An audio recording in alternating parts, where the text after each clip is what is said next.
బంగారం, బ్యాంకులు, ఇతర ప్రైవేటు సంస్థల్లో ఉన్న విడిపించి కొనబడను. కొమ్మూరి గోల్డ్, ఆంధ్ర మరియు తెలంగాణ. హాయ్, వెల్కమ్ టు మనం టీవీ. నేను మీ కట్ట కార్తీక్. వరుసగా వైసీపీ నాయకుల మీద కేసులు నమోదవుతున్నాయి. నిన్న ఒక లా స్టూడెంట్, ఏయుకి సంబంధించినటువంటి ఆంధ్ర యూనివర్సిటీకి సంబంధించినటువంటి ఓ లా స్టూడెంట్ మాజీ మంత్రి కొడాలి నాని మీద కేసు నమోదు చేయడం మనం చూసాం. తర్వాత వరుసగా కేసులు నమోదవుతున్నాయి. పోసాని కిష్టమల్లి మీద కేసు నమోదైంది. అతని మీద కూడా ఎఫ్ఐఆర్ బుక్ అయినట్టు మనకు సమాచారం ఉంటుంది. అన్నిటికంటే ముఖ్యంగా ఈ మధ్య వార్తలు ఎక్కువగా ఉంటున్నటువంటి దువ్వాడ శ్రీనివాస్ మీద కూడా కేసు నమోదైనట్టు తెలుస్తూ ఉంది. దువ్వాడ శ్రీనివాస్ మీద టెక్ నియోజకవర్గానికి సంబంధించినటువంటి జనసేన ఇన్ఛార్జిగా ఉన్నటువంటి కిరణ్ కంప్లైంట్ చేసినట్టు తెలుస్తూ ఉంది. ఒకసారి ఏం కంప్లైంట్ ఇచ్చారు ఏంటి అనేటువంటిది మాట్లాడే ప్రయత్నం చేద్దాం.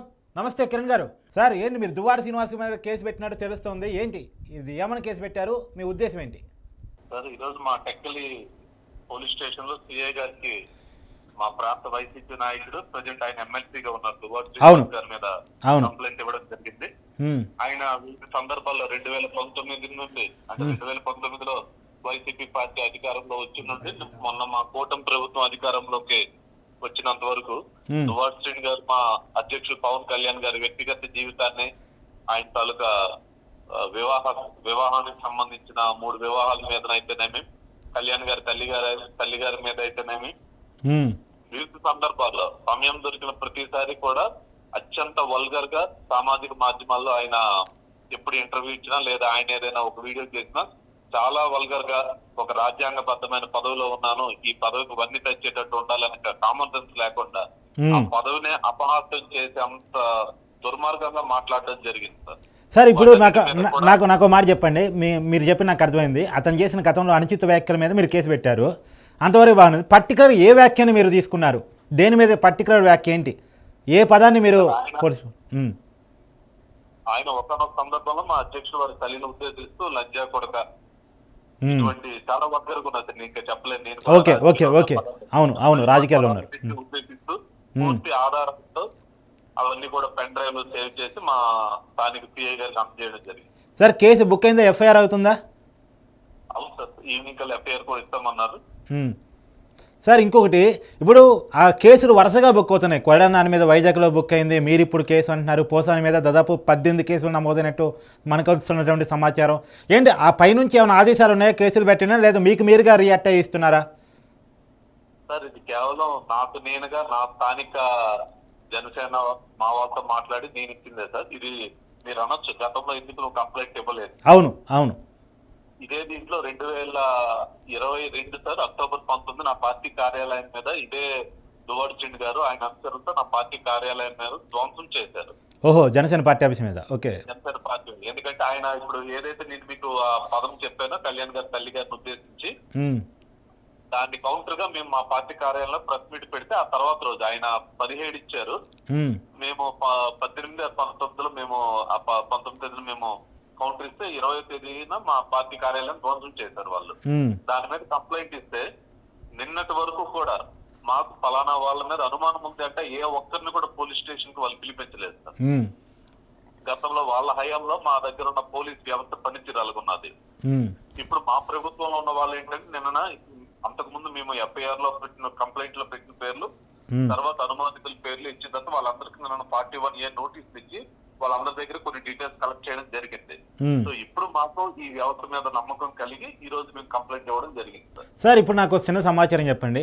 దువ్వాడ మాదిరి జనసేనలో జాయిన్ అవుతున్నారనే వార్తలు వస్తున్నాయి. దాన్ని మీరు ఏకీభవిస్తారా, ఖండిస్తారా? సమాచారం ఉందా? తప్పకుండా ఖండిస్తాము. అటువంటి ప్రపోజల్స్ ఏవి వాళ్ళ దగ్గర నుండి మాకు రాలేదు, మాకు ఉద్దేశమే లేదు. సార్, ఇప్పుడు ఇంకోటి, ఇప్పుడు దువ్వాడ శ్రీనివాస్ మీద ఎలాంటి పనిష్మెంట్ కావాలనేది మీ డిమాండ్? అంటే అతన్ని అరెస్ట్ చేయాలని మీరు అనుకుంటున్నారా, ఏంటి జైలుకి పంపించాలని అనుకుంటున్నారా, ఏంటి మీ ఉద్దేశం ఏంటి? మేము ఏదైతే కంప్లైంట్ లో మెన్షన్ చేసామో చట్టపరంగా ఏది ఉంటే అదే తప్ప మాకు ఇక్కడ ఎవరి మీద కూడా వ్యక్తిగత కక్ష సాధించుకునే ఉద్దేశం కానీ వ్యక్తిగత కక్ష కార్పణ్యాలకు వెళ్ళాలని కానీ మా అధ్యక్షులు మాకు ఏ రోజు నేర్పలేదు, చెప్పలేదు. చట్టపరంగా ఆయన మాట్లాడిన మాటలన్నీ ఒక్క మా టెక్కలే కాదు, ఉభయ తెలుగు రాష్ట్రాల్లో ఉన్న ప్రతి ఒక్కరు కూడా చూశారు. ఆయన ఏ రకంగా ఎక్కడ చూసి మాట్లాడుతుంటే, ఏ రకంగా 10 మందిని తప్పు చేసి మాట్లాడుతుంది చూశారు. దానికి చట్టంలో ఏ ప్రొవిజన్ ఉన్నాయో చట్టపరంగా ఆయన శిక్షించుకుని అడుగుతున్నాం అంతే. ఇప్పుడు ఈ ప్రభుత్వం అంటే చంద్రబాబు నాయుడు గారు అధికారంలోకి వచ్చింది, ముఖ్యమంత్రి అయిన తర్వాత పవన్ కళ్యాణ్ గారు డిప్యూటీ ముఖ్యమంత్రి అయిన తర్వాత ఈ వరుసగా నమోదవుతున్న కేసులు నిజంగా కక్ష సాధింపు అనుకోవడానికి వీల్లేదంటారా? ఖచ్చితంగా తెలగవుతుంది సార్, కళ్ళ ముందే కనబడుతున్నారు కదా. ఇప్పుడు వాళ్ళ మాట అనకుండా అంటే అప్పుడు చేసిన పదాలకి అప్పుడు తిట్టిన పదాలకి ఇప్పుడు కేసులు పెట్టడం సార్, ఇప్పుడు నేనే ప్రత్యక్ష సాక్షిని ప్రత్యక్ష విట్నెస్ అని నేను చెప్పాను కదా. అవును, చెప్పారు. నా పోలీస్ స్టేషన్ మీద సారీ నా పార్టీ ఆఫీస్ మీద దాడి జరిగింది. దాడి జరిగిన తర్వాత నేను అదే రోజు కంప్లైంట్ ఇచ్చాను, నాకు ఎఫ్ఐఆర్ ఇచ్చారు. ఈ రోజు వరకు ఒక్కరిని కూడా స్టేషన్ పిలిపించలేదు కదా. మరి ఆ పోలీస్ వ్యవస్థ మీద మమ్మల్ని ఎలా నమ్మమని చెప్తారు మీరు? ఓకే, ఇప్పుడు పోలీస్ వ్యవస్థ నమ్మదక్కంగా ఉందండి? ఖచ్చితంగా నేను వాళ్ళ పార్టీ వాళ్ళు ఏ నోటీస్ ఇచ్చారు, అట్లీస్ట్ ఒక కదలిక అన్నదంతా వచ్చింది కదా, చలనం వచ్చింది కదా. అందుకే మేము ఈరోజు కంప్లైంట్ రైట్ చేయడం జరిగింది. ఓకే, థ్యాంక్ యూ కిరణ్ గారు, థ్యాంక్ యూ. పోనీలో వచ్చి చూశారు కదా కిరణ్ గారు పెట్టిన కేసు. సార్, దీనిపై మనతో మాట్లాడేందుకు ప్రముఖ సుప్రీంకోర్టు అడ్వకేట్ సాయికృష్ణ ఆజాద్ గారు ఉన్నారు. ఈ మధ్య దువ్వారు శ్రీనివాస్ గారు మాధురి గారి కేసును కూడా ఆయనే చూశారు. సార్ నమస్కారం. సార్ నమస్తే అండి. ఏం సార్ మీ శ్రీనివాస్ గారి మీద కేసు నమోదైంది? అంటే ఒక సామెత ఉందండి, ఇదంట నోరు వేస్తే ఈపి దెబ్బలకు ఏడ్చిందని. ఎందుకంటే అధికారంలో ఉన్నప్పుడు ఒక మనం సంయమనం ఒకటి పాటించాలి ఒకటండి. అలాగే ప్రజాస్వామ్యయుతంగా మాట్లాడాలి. అది ఎవరైనా కానీ. అవును. అలా కాకుండా ఏదో నోటికొచ్చిన మాట అన్నట్టుగా మన సామెత అన్నట్టుగా అట్లా నోటికొచ్చిన మాట అంటే దాని పర్యావసనాలు ఈ విధంగానే ఉంటాయి. అది ఎవరైనా కానీ are equal before the law. So ఏంటంటే ఇప్పుడు ఆయన అన్న మాట అంతకుముందు నేను కూడా చూశాను కొన్ని వీడియోలో చూశాను. పదం వాడటం ఇతను కిరణ్ గారు ఇప్పుడు విన్నాను నేను. కిరణ్ గారు చెప్పినట్టుగానే అది ఎవరైనా అనకూడదు. ఎవరు తల్లి అయినా ఒకటే, ఎవరి మహిళ అయినా ఏ మహిళ అయినా ఒకటే. సో మహిళలను కించపట్టడం అనేది చట్టంలో క్లియర్గా ఉంది, అది నేరం.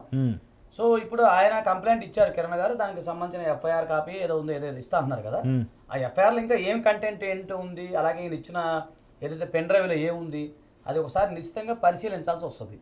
పరిశీలించిన తర్వాత దాన్ని ఎలా నిర్ణయం తీసుకుంటాం అనేది నెక్స్ట్ అంటే మనం ఆలోచించాలి. కాకపోతే ఇప్పుడు ఏంటి, ఈ మధ్యకాలంలో జనరల్గా గతంలో అందరూ ఎవరైతే అధికారంలో ఉన్నప్పుడు కొడాల నాని గారు కానీ, పోసాని గారు కానీ, ఆర్జీవి కానీ వీళ్ళందరూ కూడా వెళ్ళి సో వీరు కూడా మాట్లాడటం జరిగింది. కాబట్టి మరి చట్టం ప్రకారం ఏ విధంగా వెళ్తారు ఏంటి అనేది మనం వేచి చూడాలి. చట్టం తన పని తాను చేసుకుంటూ వెళ్తుందండి, దానికి మనం ఏం చేస్తాం. ఈ మధ్య ఆయన వార్తలు ఎక్కువ ఉంటున్నారు, మీకు తెలుసు, మీరు ఆ కేసును దగ్గర నుండి చూశారు కూడా. దువ్వారు శ్రీనివాసు మాధురి ఈ తర్వాత వార్తల్లో బాగుంటున్నారు. ఈ మధ్యకాలం కూడా వాళ్ళ మీద 2-3 కేసులు, తిరుపతిలో అక్కడ సాంప్రదాయాలకి భిన్నంగా వ్యవహరించారని చెప్పేసి ఇలా అనేక కేసులు. ఏంటి దువ్వారు శ్రీనివాస్ కావాలని కాంట్రవర్సీలు ఇరుక్కుంటున్నాడా లేదా కాంట్రవర్సీలు ఆయన పడుతున్నాయా? అంటే ఒకటి సార్, మనం ఏం చేయాలి అంటే పబ్లిక్లో ఉన్నప్పుడు కొంచెం జాగ్రత్తగా ఆచితూచి మాట్లాడాలి. అందరూ ఎమ్మెల్సీగా ఉన్నారు, దానికి ఒక పోర్ట్ఫోలియో ఉంటుంది, ఎథిక్స్ ఉంటాయి. 10 మందికి సహజంగా మనం ఏంటంటే ఆదర్శంగా ఉండాలి, చెయ్యాలి. ఇప్పుడు అంటే తిరుపతి ఘటన నాకు తెలియదండి, తిరుపతి ఘటన నేను ఎప్పుడు చూడలేదు. అది జరిగింది ఏదో మనం టీవీలో చూస్తున్నాయి, నాకు టచ్ కూడా లేరు వాళ్ళు. తర్వాత ఇప్పుడు మీరు చూసింది నేను ఇప్పుడు చూశాను, అది నాకు ఐడియా ఉంది. ఎందుకంటే గతంలో సీఏ గారిని కూడా నేను కలిశాను, ఇలా కేసు ఘటనలో కూడా నేను గతంలో కలిసడం జరిగింది. సో ఒకటి ఏంటంటే ఇప్పుడు చూస్తానండి, బిఎన్ఎస్ ప్రకారం ఇప్పుడు ఏంటంటే ఎవరైతే ఇట్లా మాట్లాడటం వల్గర్గా ఇప్పుడు అన్నది నాకు నా బాధ అనిపించిందండి. ఎందుకంటే తల్లి ఎవరికైనా తల్లే కదా, మహిళను అనకూడదు కదా. ఆయన ఎల్ భాష పాపం చెప్పలేకపోయాడు, ఆయన దిగమింగుకున్నాడు. సో మరి అది దాని ప్రకారం వెళ్తే అది బిఎన్ఎస్ ప్రకారం ఎఫ్ఐఆర్ నమోదు చేస్తారు. ఏ సెక్షన్స్ పెట్టే అవకాశం ఉంటుంది? మామూలుగా 111 ఇప్పుడు ఈ మధ్య బిఎన్ఎస్ 111, 341 అలాగే మోడెస్ట్ ఆఫ్ ఉమెన్ 111 ప్రకారం ఏ శిక్షలు పడతాయి అంటే ఇవన్నీ మొత్తం 3 years నుంచి 4 years వరకు జైలు శిక్ష, 4-5 years వరకు జైలు శిక్ష పడే అవకాశం ఉంటుంది. కాకపోతే ఇప్పుడు మరి దాన్ని ఏ విధంగా తీసుకుంటారనేది చూడాలి. ప్లస్ ఈయన ఒకటి ఏమన్నారంటే మా యొక్క కార్యాలయం మీద దాడి జరిగింది అంటున్నారు. అవును. సో దాన్ని మళ్ళీ ఆ కోణంలో కూడా చూసి పోలీసు వారు ఇన్వెస్టిగేషన్ చేస్తారని. ఒకవేళ దాడి కేసు కూడా నమోదు చేస్తే ఏ సెక్షన్స్ కి మారే అవకాశం? 3 years క్రిమినల్ ట్రెస్పాస్ అవుతుంది. అవును. 3 years అంటే ఇవి రకరకాలుగా నేను అనుకుంటాం ఏంటంటే ఆ పోలీసు వారు ఏంటంటే ఒక్కొక్క కంప్లైంట్కి ఒక్కొక్క కేసు కట్టే అవకాశం ఉంటుంది. దీంట్లో కూడా ఆఫీసులో ఎవరైనా ఉంటే అత్యాయత్నం అటెంప్ట్ మర్డర్ కూడా చేయొచ్చు.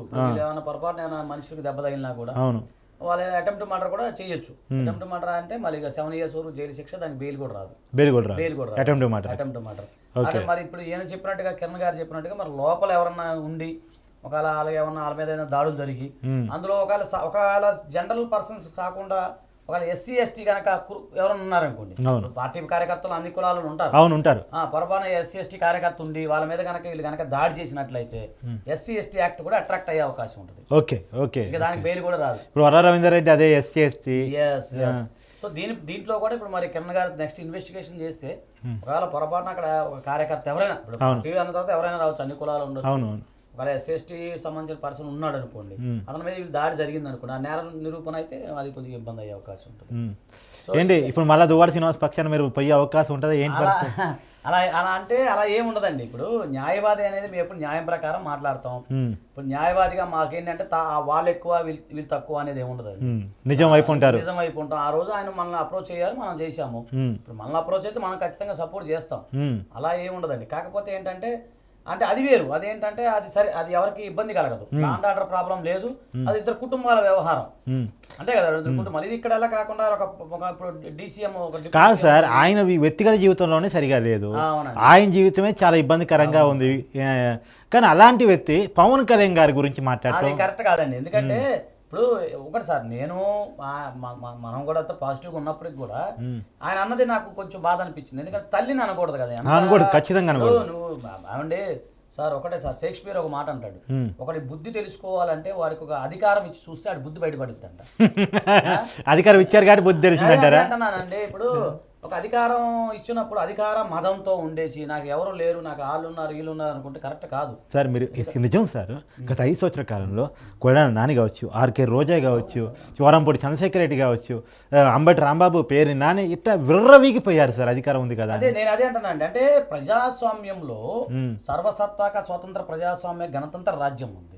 ఇప్పుడు ఇందులో ఏంటంటే ఎవరైనా అంటే ఓకే, మీరు పార్టీ విధానాలను విమర్శించినందుకు ఎవరికి ఇబ్బంది లేదు. అంతే విధానాల పరంగా ఎంత కట్టుకోవచ్చు. ఏంటంటే ఇప్పుడు నేను ఏ పార్టీకి సంబంధించిన వ్యక్తిని కాదు, నాకు ఏ పార్టీలతో కూడా పరిచయాలు, జస్ట్ అందరూ పరిచయం, అన్ని పార్టీలు అన్ని పరిచయాలు ఉన్నాయి, నాకు ఎవరు ఎక్కువ తక్కువ కాదు. నేను ఏమంటున్నానంటే మీకు ఏదైనా ఉంటే విధానాల ద్వారా మాట్లాడాలి తప్ప కుటుంబాలు, భార్యల గురించి అలాగే తల్లుల గురించి అది మాట్లాడడం తప్పండి. ఎందుకంటే వాళ్ళ తల్లిని ఇప్పుడు ఆయన అంటే నాకు మనసు బాధ అనిపిస్తుంది, చాలా మనసు వికలంగా ఉంది. ఎందుకంటే ఎవరి తల్లి అయినా ఒకటే కదండి. ఖచ్చితంగా. ఇప్పుడు ఆ రోజు దువ్వాడ శ్రీనివాసరావు గారు వాళ్ళ అమ్మగారిని తీసుకొచ్చారు, అవును, పాపం మహాతల్లి తీసుకొచ్చారు.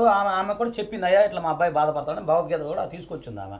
ఇప్పుడు ఆమె తల్లి మీకు నాకు అందరికి తల్లే కదా. అవును. ఇప్పుడు పవన్ కళ్యాణ్ గారు మహాతల్లి, ఆమె చిరంజీవి గారు వాళ్ళ తల్లి, ఆమె అందరికి తల్లేగా. ఆమె వయసు అంతా ఆమె అంత పాపం. మరి ఇది నాకు అంటే నాకు బాధ అనిపించింది. ఇంతదాకా నాకు తెలియదు, ఇప్పుడు వరకు తెలియదు, అతను డైరెక్ట్ చెప్పాడు. సో ఏమిటంటే అదొకటి. తర్వాత వీళ్ళు ఏదైతే పార్టీ కార్యాలయం మీద దాడులు జరిగినాయో అక్కడ ఎవరైనా గాయపడ్డారా, లేకపోతే వాళ్ళ మీద అటెంప్ట్ మర్డర్ అయిందా, అందులో ఒకవేళ ఎస్సీ ఎస్టీ పర్సన్ ఎవరైనా ఉన్నారా, అది చూసుకోవాలి పోలీసు వారు. అలాంటి ఇన్వెస్టిగేషన్లు జరిగినప్పుడు ఒకవేళ ఏదైనా ఎస్సీ ఎస్టీ కార్యకర్త కనుక గాయపడినా, వాళ్ళకి అటెంప్ట్ మర్డర్ అయినా కూడా ఆ సెక్షన్స్ కూడా వాళ్ళు ఇన్వెస్టిగేషన్లో పెడతారు.